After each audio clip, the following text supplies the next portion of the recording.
Good morning, everyone, and happy Saturday. My name is Callie, and this is another weekend of Clarinets, Cats, and Coffee. In today's video, I am giving you a much easier etude than last week. It's another articulation one. So if you weren't quite at the level of last week's etude, this one might be for you. And I chose this one to give us all a little bit of practice, really thinking about our sound going over the break when we're doing articulation. Before we get into that, I want to thank my patrons for supporting my channel.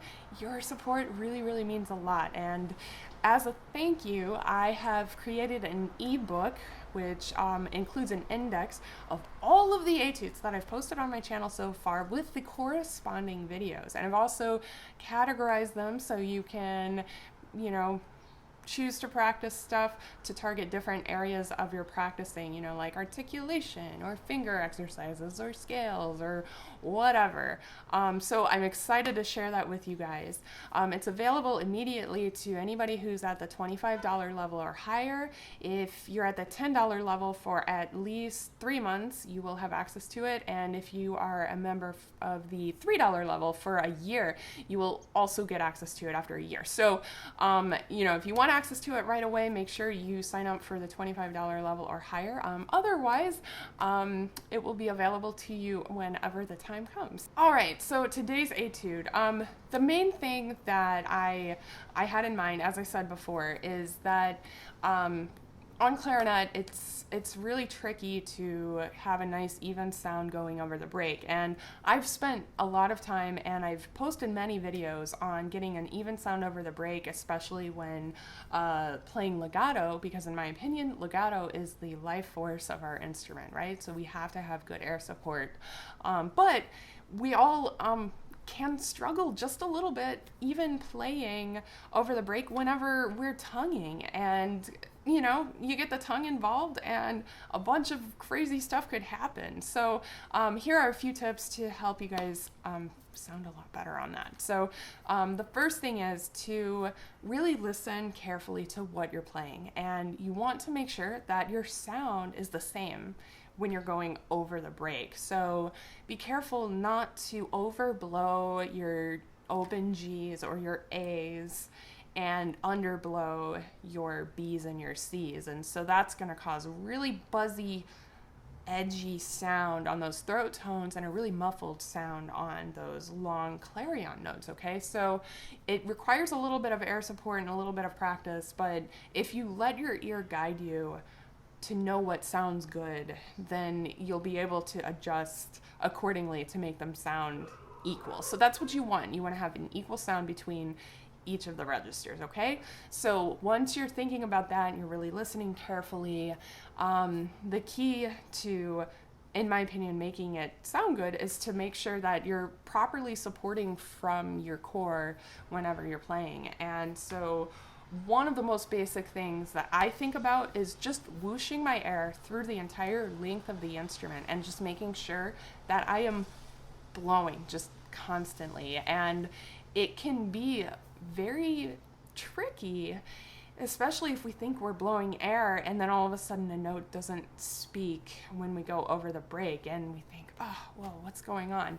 And so one of the things that you can do to practice having better air support is to actually engage your core and practice this etude doing so. So I recommend try this. I don't know if I can demonstrate this very well, but I'm sitting on my chair and I'm going to stick my legs up and lean back just a little bit. See my toes? So I'm going to do that and face you, but it does engage the core just a little bit. So I'm not sitting on the back edge of my chair. I'm on the front edge of my chair. My legs are up and I'm leaning back a little bit. So I just feel a tiny bit of my core muscles just a little bit engaged, and that kind of can help lower everything and center your sound and really get a nice, beautiful tone.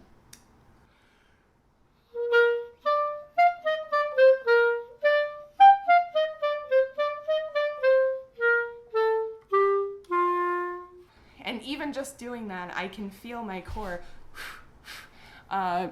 engaging whenever I'm trying to get the right shape on all of those little quarter notes right there, okay? So give that a try to help engage your core and help you kind of feel what's going on down there whenever you're articulating.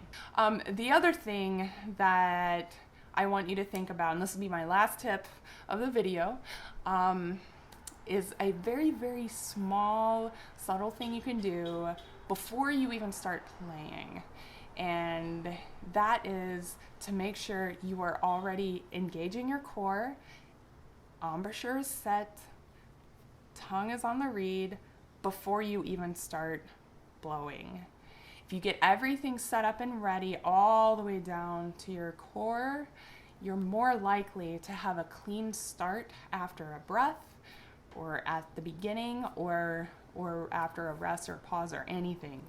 So think about this and turn this into your routine before you actually start playing. Okay, so you breathe in, form your embouchure, put your tongue on the reed, engage your core, and then blow. So by the time you've come around, take in your breath, and you start blowing, all of those pieces are in the puzzle. So then once you start your sound, you're able to play.